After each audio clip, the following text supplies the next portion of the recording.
The crowd of teenagers burst into laughter as 72-year-old Frank Morrison's wrench slipped again, sending him stumbling backward from his broken-down Ford pickup.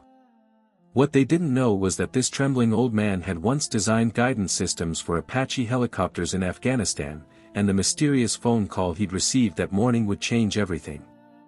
Frank wiped grease from his weathered hands, ignoring the snickers from the group gathered outside the Starbucks. His truck had died right there in the parking lot of the upscale shopping center, black smoke pouring from under the hood like a funeral pyre for his dignity. "Maybe you should call AAA, Grandpa," one of the kids called out, filming with his phone. "This is going viral for sure." Frank's jaw tightened. 47 years since he'd returned from Vietnam, and civilians still treated him like he was invisible. Or worse, like entertainment. "Engine's probably older than you are, old man," another teenager added, getting closer with his camera. "When's the last time you could afford a real car?" Frank's hands shook slightly as he opened his toolbox. Not from age or nerves, but from the same tremor that had started after his third tour in Da Nang. The VA doctor said it was just stress. Frank knew better. Agent Orange didn't just kill the jungle. "Sir, you can't block this parking space much longer," a security guard approached, clipboard in hand. "We've had complaints." "Complaints?" Frank looked up from the engine. "I've been here 20 minutes. Policy is policy. Either fix it fast or we'll have it towed." The teenagers were loving this. More phones came out, more laughter. Frank could hear their commentary as they live-streamed his humiliation. "Look at this old dude trying to fix a truck from the Stone Age," one narrated to his phone.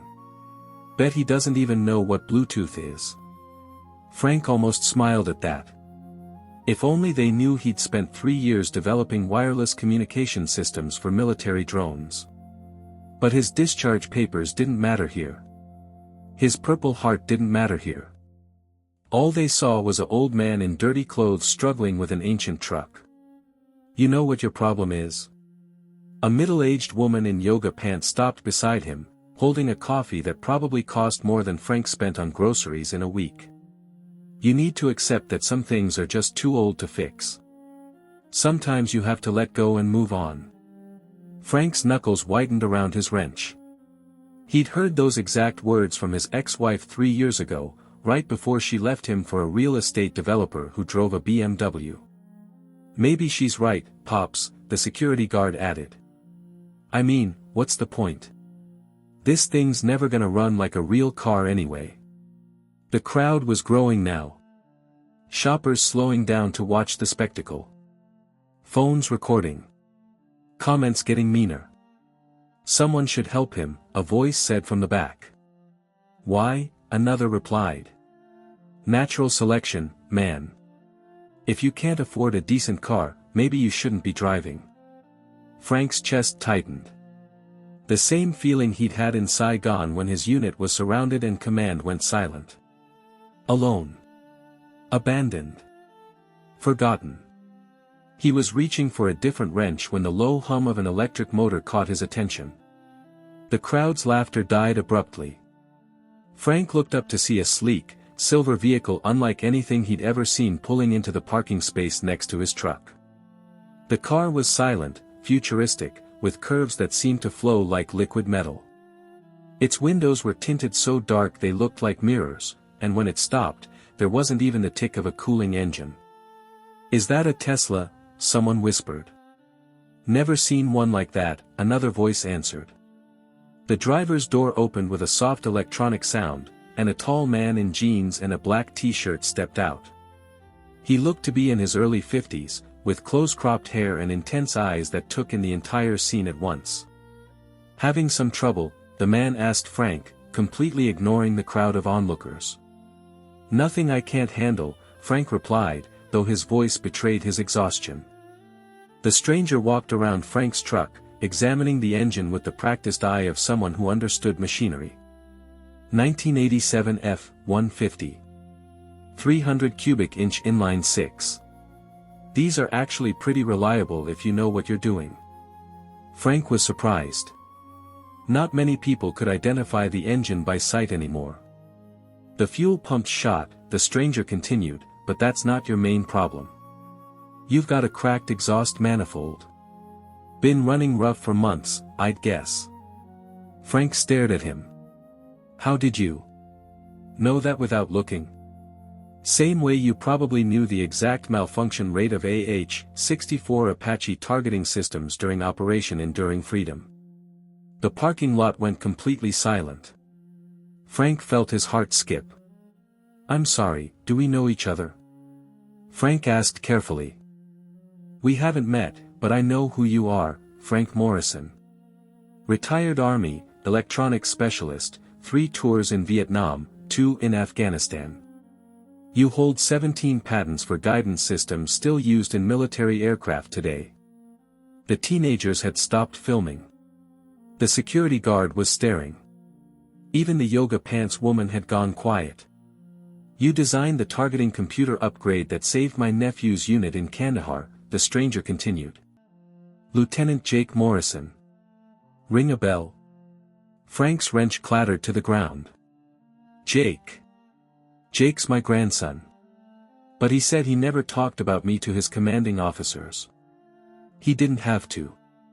When a piece of equipment saves 32 lives in a single engagement, we make it our business to know who built it. The crowd was backing away now, sensing something bigger than they'd bargained for. Who are you? Frank asked. The stranger smiled. Let's just say I'm someone who appreciates good engineering. And I hate seeing brilliant people treated like garbage. He gestured toward his silver car. That's the prototype for the new Tesla Model X1. 0 to 60 in 1.8 seconds, 500-mile range, and a guidance system based partly on algorithms you developed in 2003. Frank felt dizzy. I don't understand. Your work on autonomous targeting systems was declassified last year. We adapted it for self-driving cars. You probably saved more lives in traffic than you did in combat, and that's saying something. The man pulled out his phone and made a quick call. Sarah. It's Elon. I need a flatbed truck to pick up a 1987 F-150 at the Westfield Shopping Center.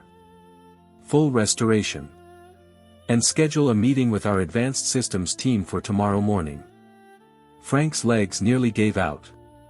Elon, as in Elon Musk? The one and only. And Frank Morrison, you're not fixing trucks in parking lots anymore. You're coming to work for me. The teenager who'd been filming dropped his phone. The security guard was backing away like he'd just insulted royalty. The woman with the coffee had gone pale. I don't know what to say, Frank whispered. Say yes.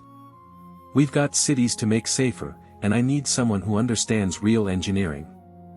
Someone who's actually built things that matter. Frank looked around at the crowd that had been mocking him minutes earlier. They were all staring at their phones now, probably Googling his name and his patents. Mr. Musk, Frank said slowly, I accept. Elon grinned and pulled out a set of keys. Good.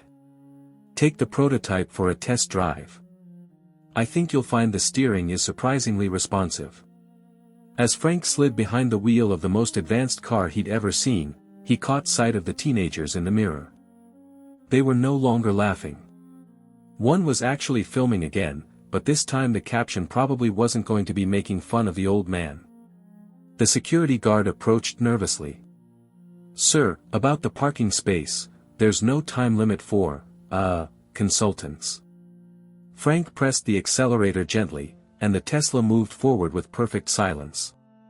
Through the windshield, he could see Elon Musk talking on his phone, already planning whatever came next. For the first time in 3 years, Frank Morrison smiled. Really smiled. The broken-down truck sat forgotten in the parking lot, but Frank Morrison was driving toward a future he'd never imagined. The same hands that had been mocked for shaking with age were now gripping the steering wheel of tomorrow's technology, guided by algorithms he'd written in a combat zone half a world away. The crowd watched in stunned silence as the silver prototype disappeared into traffic, carrying with it the old soldier they dismissed as a relic of the past. None of them would ever know that the man they'd been laughing at had helped design the very guidance systems that would soon be keeping their own families safe on the highways. As Frank merged onto the freeway, his phone buzzed with a text from an unknown number: "Report to Tesla headquarters tomorrow at 9 a.m. Parking space reserved. Security will be expecting you. Welcome to the team. E.M." Frank had spent his whole adult life serving his country, watching younger generations dismiss his contributions as outdated and irrelevant.